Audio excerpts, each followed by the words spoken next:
Шаңғы спортына битараф булмаганнар Яңа шәһәрнең урман буена шәхси команда беренчелеге ярышларына җыелды.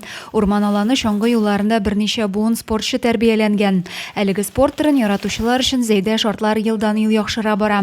Базаны ныгыту, яктыртылган шаңғы юлы эшләнү һәм башка чараларда спортны үстерүгә юнәлешне ачык исбатлый.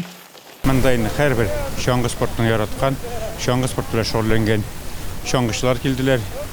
Алар бәлки бик күп түгелдер, но шунысы куандыра. Булар инде һәр вакытта сәламәт яшәү өчен үзләре белән тормыш девизит алган кешеләр. Олысы кешесе шаңгыга басты бу көнне. Хатын-кызлар 1800 метр араны үтәргә тиеш булса, ир-атларга 3600 метр дистанция билгеләнгән. Урман аланына килүче һәркемнең кәефе күтәренке, җиңүгә омтылышы көчле икәнлеге күренә. Аксар авылыннан Рамил Галимов биредә узган шаңгы ярышларының берсендә калдырмый. Монда минем бик күп дусларым, менә шул шаңгы спорты белән шөгыльләнүчеләр.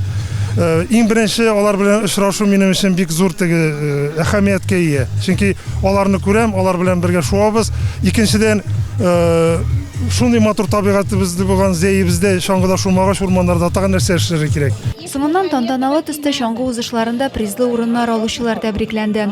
Авыл җирлекләре командалары арасында беренче урынны Аксар шаңгычылары алды. Шәһәр командалары арасында Политехник колледж беренче урында, Татнефтедор автомобиль юллары идарәсе спортчылары икенче урында калды. Бүләкләү чарасыннан соң ГТО нормативлары тапшыру өчен район советы һәм башкарма комитет хезмәткәрләре шаңгы юлларына басты. Адилә Бирханова, Александр Тимофеев, Максим Майоров, Зей хәбәрләре.